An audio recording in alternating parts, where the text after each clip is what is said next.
মানিক মে Avenue সংলগ্ন যে পাশ রয়েছে এবং একেবারে সংসদের সামনের অংশ, এখানে আমরা অবস্থান করছি এবং আমরা এখানে দেখছি যে পুলিশ সদস্যরা আসলে তারা এখানকার আইন শৃঙ্খলা পরিস্থিতি স্বাভাবিক রাখতে এবং পরিস্থিতির জন্য তারা চেষ্টা করছেন। একই সঙ্গে আমরা দেখছি যে যেহেতু ভেতরে প্রবেশাধিকার সংরক্ষিত করা হয়েছে, ফলে যারা বিভিন্ন অঞ্চল থেকে নেতাকর্মীদের সঙ্গে এসেছেন তারা আসলে বাইরে অপেক্ষা করছেন বেশিরভাগ অংশ, এবং তারা সুশৃঙ্খলভাবেই কিন্তু আমরা তাদের এখানে অবস্থান করতে দেখছি। একই সঙ্গে তাদের সঙ্গে আমরা যখন কথা বলেছি তারা আমাদের যেটি জানিয়েছেন যে আসলে তাদের যারা নির্বাচিত সাংসদ আজ এখানে শপথ গ্রহণ করবেন তাদের সঙ্গে আসলে তারা এখানে এসেছেন এবং এই যে আনন্দ, এই আনন্দটুকু ভাগাভাগি করে নিতেই কিন্তু তারা আজকে এখানে উপস্থিত হয়েছেন।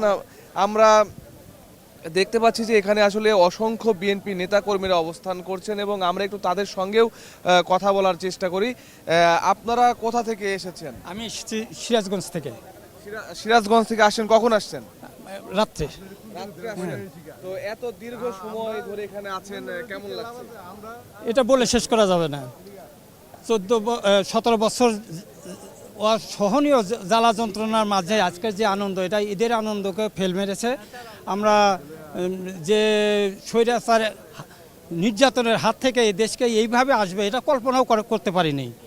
যার জন্য আজকে আমরা যে ভাষায় প্রকাশ কথাই আসতেছে না মুখ দিয়ে যে আমরা কোথায় দাঁড়িয়ে কীভাবে কী দৃশ্য দেখছি, কী দৃশ্য আমরা দেখেছিলাম আর এখন কি দেখছি।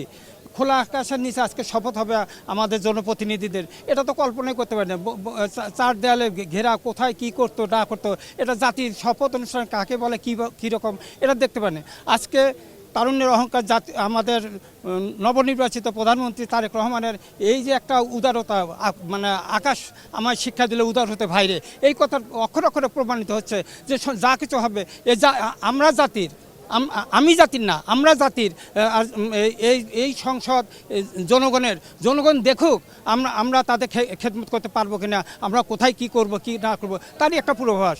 এই যে আমরা স্লোগান দিয়েছি দুর্নীতিমুক্ত বাংলাদেশ, সন্ত্রাসমুক্ত বাংলাদেশ, উনি করতে পারবেন কি পারবেন না তারই একটা বার্তা এটা। আমরা বিএনপির একজন কর্মীর সঙ্গে কথা বলছিলাম, এখানে আরো একজন আসছেন, তিনি তার হাতে আমরা ধানের একগুচ্ছ ধান দেখতে পাচ্ছি। আপনি কোথা থেকে আসছেন, কিভাবে এখানে এসে কি দেখছেন? আসলে আমার বাড়ি হচ্ছে কিশোরগঞ্জ জেলা কটিরি থানা, গ্রাম পারদিয়াকুল। আমার ব্যবসা প্রতিষ্ঠান হচ্ছে গুছিয়াটা। আমি এখানে রাত্রে থেকে আসছি। রাত্রি থেকে কালকে থেকে যে একটা আনন্দ ঈদের উৎসব মনে হচ্ছে, কারণ এই সর্বপ্রথম বাংলাদেশের মনে হয় খোলা আকাশে নিচে শপথ। আর মনে হয় না স্বাধীনের পরে হয় কিনা, হয়েছে কিনা জানি না। আমার বয়স 48 বছর। 48 বছর যেহেতু বুঝি নাই, দেখি নাই, তো এরকম হয় নাই। তো এই যে ভেতরে প্রবেশাধিকার সংরক্ষিত করা হয়েছে এবং আপনারা বাইরে দাঁড়াচ্ছেন, এটা নিয়ে কোনো কষ্ট আছে কিনা? আসলে কিছু আইন শৃঙ্খলা বিষয়ে আজকে যদি ওপেন করে দেওয়া হয়, দেখছেন নাগরিক কমিটির সবার মধ্যে যখন ওপেন করে দিছিল, কার্ড বিনিময়ে দিছিল, অনেক কিছু এগুলো করে। আজকে বিদেশি অতিথিরা আসবে, তারপর 300 এমপি আসবে, 300 এমপিদের লোক আসবে, এটা করে একটু অনেক প্রোটোকলের দরকার আছে। সেই জন্য আমি প্রশাসনকে, এই বর্তমান সরকারকে ধন্যবাদ জানাই এগুলো করার জন্য। আর আমি আল্লাহর কাছে শুকরিয়া জানাই আমাদের নেতা তারেক রহমানকে, যেই আদর্শিত এবং হযরত মুহাম্মদ সাল্লাল্লাহু আলাইহি ওয়াসাল্লাম আদর্শ করবে বলছে, সেই জন্য আল্লাহ জানে তাকে সহযোগিতা করে। কারণ আমরা এখানে আরও একজন বিএনপি নেতাকর্মীর কথা শুনছিলাম। এখানে কিন্তু আসলে আমরা জানি যে আজকে যেহেতু সকল সংসদ সদস্যদেরই আজকে শপথ গ্রহণ হবে, ফলে এখানে কিন্তু যারা আসছেন তারা বিভিন্ন রাজনৈতিক দলের নেতাকর্মী। আমরা কিন্তু এভাবে আসলে সরাসরি তারা যেহেতু এখানে সাধারণ মানুষ প্রত্যেকেই এবং বিভিন্ন দলের নেতাকর্মী এখানে বিএনপির এবং তার সমর্থিত যারা সদস্য ছিলেন এবং জোটের সদস্য ছিলেন, তারা যেমন বিভিন্ন রাজনৈতিক দলের নেতা ছিলেন, তারাও এখানে শপথ গ্রহণ করবেন। একই সঙ্গে জামাত ইসলামী সহ তাদের নেতৃত্বে যে জোট ছিল সেই জোটের নেতারাও কিন্তু আজকে এখানে শপথ গ্রহণ করবেন। ফলে এখানে যারা বাইরে অবস্থান করছেন তারা সব রাজনৈতিক দলেরই কিন্তু নেতাকর্মী আসলে এখানে ঘোরাফেরা করছেন। তাদের সঙ্গে আমরা যখন কথা বলেছি তখনও কিন্তু আমরা এখানে এই বিষয়গুলো জানতে পেরেছি। আমরা এখন আরো একজনের সাথে কথা বলার চেষ্টা করি। আপনারা এখানে আসলে কি দেখছেন, বাইরে অবস্থান করতে খারাপ লাগছে কিনা, বা আইন শৃঙ্খলা পরিস্থিতির অবস্থা কেমন? না, এখানে আইন শৃঙ্খলা পরিস্থিতি খুবই স্বাভাবিক এবং বাইরে অবস্থান করে খারাপটা লাগার কথা না, কারণ আজকে সবাই তো আর সমান পর্যায়ে ব্যালেন্সে থাকতে পারে না, কারণ নিরাপত্তার বিষয় থাকে। তো সেই ক্ষেত্রে তারা ভিতরে আমাদের নেতৃবৃন্দ যারা আছে তার ভিতরে অবস্থান করেছে। আমি এসেছি শিবচর 1 আসন পীরজাদা হানজালা সাহেব, যিনি 10 দলের ঐক্যমতের খেলাফত মসজিদ থেকে নির্বাচিত হয়েছেন। তবে আমাদের একটু বেদনা আছে, আমাদের মামুনুল হক সাহেব নির্বাচিত হতে পারেন, নিজের দুঃখে কষ্ট পেয়েছি। তো আমরা যে তরুণের যে একটা ঐক্য এবং তারুণ্যের যে সংসদে মতামত প্রদানের যে একটা সুযোগ এবার সৃষ্টি করে হয়েছে, এটা খুবই আমরা আনন্দিত হয়েছি।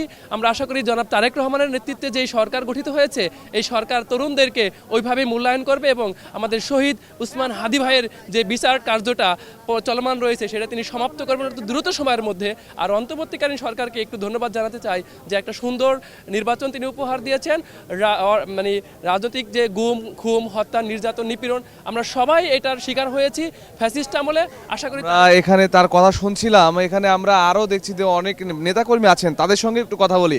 আপনি কোথা থেকে এসেছেন? আমি মাদাপুরটি আসছি, মাদাপুর 2 আসনের সংসদ সদস্য জাহানদারি জাহানের পক্ষ থেকে আমরা তাকে শুভেচ্ছা জানাতে আসছি। এই যে বাইরে বাইরে ঘুরছেন, কষ্ট হচ্ছে কিনা? না না, কষ্ট হলে আনন্দতে সেটা মিট হয়ে যায়। এই যে দীর্ঘ সময় পরে দেশে একটি ভোটাধিকার প্রয়োগের সুযোগ তৈরি হলো এবং এরপরে আপনারা আজ এখানে আমরা এসেও দেখতে পাচ্ছি যে আপনারা অত্যন্ত আনন্দিত। সবকিছু মিলে কেমন লাগছে? একেবারে খুবই আনন্দ লাগতেছে, ঈদের আমেজ আমাদের ভিতর, প্রত্যেকটা লোকের ভিতরে আনন্দের বন্যা বইছে। আমরা খুবই ঈদের চাইতেও বেশি খুশি। আমরা আজকে 17 বছর পরে এই ফ্যাসিস্টের থেকে আমরা উত্তরণ পাইছি, জাতি উদ্ধার হয়েছে, এটাই আমাদের সবচেয়ে বড় আনন্দ।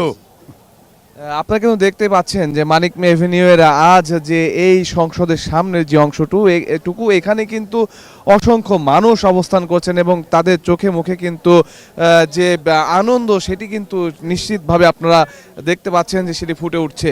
একই সঙ্গে আমরা বলি যে আজ সকালে এখানে যারা সংসদ সদস্য আছেন তাদের শপথ গ্রহণ হবে এবং আজ বিকেলেই কিন্তু এই সংসদের যে দক্ষিণ প্লাজা, এই দক্ষিণ প্লাজায় কিন্তু আসলে যারা মন্ত্রিসভায় থাকবেন তাদের আজকে এখানে শপথ গ্রহণ হবে।